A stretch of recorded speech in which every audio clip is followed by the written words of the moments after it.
السلام علیکم ورحمۃ اللہ وبرکاتہ۔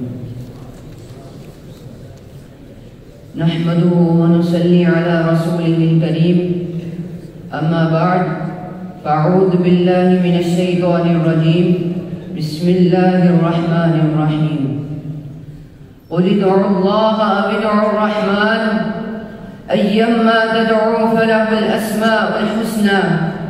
وقال النبي صلى الله عليه وسلم فادعوا بدعوى الله الذي سماكم المسلمين المؤمنين عباد الله۔ قال الصنعاني رحمه الله أهل الحديث طويلة أعمارهم ووجوههم بدعاء النبي منظرة، وسمعت من بعض المشايخ أنهم أرزاقهم أيضا به متكسرة۔ محترم اساتذہ کرام اور میرے ہم مکتب ساتھیوں، آج میں جس موضوع سخن کو آپ کی سماعتوں کی نظر کرنا چاہتا ہوں اس کا عنوان ہے اہل حدیث ایک صفاتی نام ہے۔ مسلمانوں کے بہت سے صفاتی نام ہیں، مثلا مومنین، مسلمین، عباد اللہ اور حزب اللہ وغیرہ۔ اسی طرح ان صفاتی ناموں میں اہل حدیث اور اہل سنت خیر القرون سے ثابت ہیں، اور مسلمانوں میں ان کا استعمال بلا انکار و تنقید جاری و ساری ہے، بلکہ اس کے جواز پر امت مسلمہ کا اجماع ہے۔ اہل باطل کا یہ دعویٰ ہے کہ رب تعالیٰ نے قرآن مجید میں ہوا سماکم المسلمین کہہ کر یہ بات سمجھا دی کہ مسلمین نام کے علاوہ اور کوئی نام رکھنا جائز نہیں، جبکہ وہ اپنے اس دعوے میں جھکے ہیں، کیونکہ اللہ رب العالمین نے قرآن مجید میں اپنے لیے ذاتی ناموں کے علاوہ صفاتی ناموں کا بھی تذکرہ کیا۔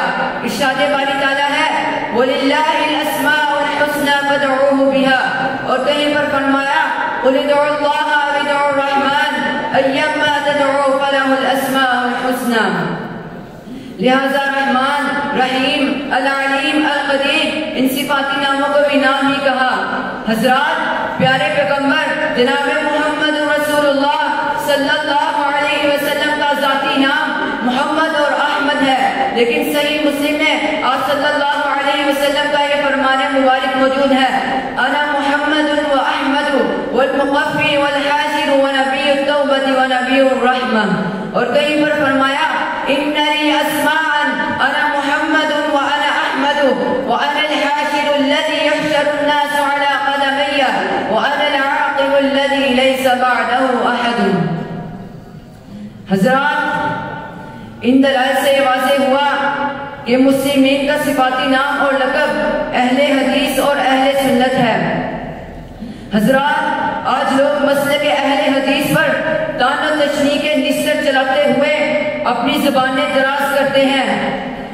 آج لوگ مسلک اہل حدیث پر طعن و تشنیع کے نسر چلاتے ہوئے اپنی زبانیں دراز کرتے ہیں اور الزام تراشیاں کرتے ہیں کہ جب اللہ تعالیٰ نے مسلمین نام رکھا ہے تو اس سے صرف نظر کوئی اور نام رکھنا جائز نہیں، پھر تکفیر اور خارجیت کے فتوے لگا کر امت میں فساد برپا کرتے ہیں، جبکہ اہل حدیث ایک صفاتی نام ہے، جیسا کہ آپ صلی اللہ علیہ وسلم نے فرمایا، جامع ترمذی کی روایت میں موجود ہے فَدْعُوا بِدَعْوَى اللَّهِ الَّذِي سَمَّاكُمُ الْمُسْلِمِينَ الْمُؤْمِنِينَ عِبَادَ اللَّهِ۔ اس حدیث سے یہ معلوم ہوا کہ مسلمانوں کے اور بھی صفاتی نام ہے۔ حضرات، امام بخاری رحمہ اللہ طیفہ منصورہ کی تشریح کرتے ہوئے فرماتے ہیں ہم اہل الحدیث۔ امام قتیبہ بن سعید نے فرمایا اذا رأيت الرجل يحب اہل الحدیث فإنه على السنة۔ امام احمد بن سنان نے فرمایا ليس بالدنيا مبتدع الا وهو يبغض اہل الحدیث۔ ان دلائل سے واضح ہوا کہ مسلمین کا صفاتی نام اور لقب اہل حدیث اور اہل سنت ہے، اور یہی طیفہ منصورہ ہے۔ نور خدا ہے کفر کی ہر حرکت بے خندازن، نور خدا ہے کفر کی ہر حرکت بے خندازن، پھونکوں سے یہ چراغ بجھایا نہ جائے گا۔ حضرات، امام بخاری رحمہ اللہ طیفہ منصورہ کے بارے میں فرماتے ہیں ہم اہل الحدیث۔ امام مسلم نے فرمایا وقد شرحنا من مذهب الحدیث واہلہ، تو کہیں امام شافعی رحمہ اللہ کا یہ قول نظر آتا ہے اذا رأيت رجلا من اصحاب الحدیث فكأني رأيت النبي حيا۔ امام ابن کثیر رحمہ اللہ کا وہ قول آج بھی ہمارے ایمان کو جلال بخشتا ہے هذا اکبر شرف لاصحاب الحدیث لأن امامهم النبی صلی اللہ علیہ وسلم۔ حضرات اہل حدیث خیر القرون سے موجود تھے اور انشاءاللہ تا قیامت رب تعالیٰ کے دین کی چوکیداری کرتے رہیں گے، اور جب بھی دین میں زار لوگ مسعودی یا غامدی ٹولے کی صورت میں ابھریں گے تو یہ ان کی سرکوبی کے لیے ہمیشہ کوشاں رہیں گے۔ یریدون لیطفئوا نور اللہ بافواہہم واللہ متم نورہ ولو کرہ الکافرون۔ زمانہ معترف ہے ہماری استقامت کا، زمانہ معترف ہے ہماری استقامت کا، نہ ہم نے شاہ گل چھوڑی نہ ہم نے کارواں بدلا، راہ الفت میں گو ہم پر بڑے ہی مشکل مقام آئے، نہ ہم منزل سے باز آئے نہ ہم نے رہنما بدلا۔ وآخر دعوانا ان الحمد للہ رب العالمین۔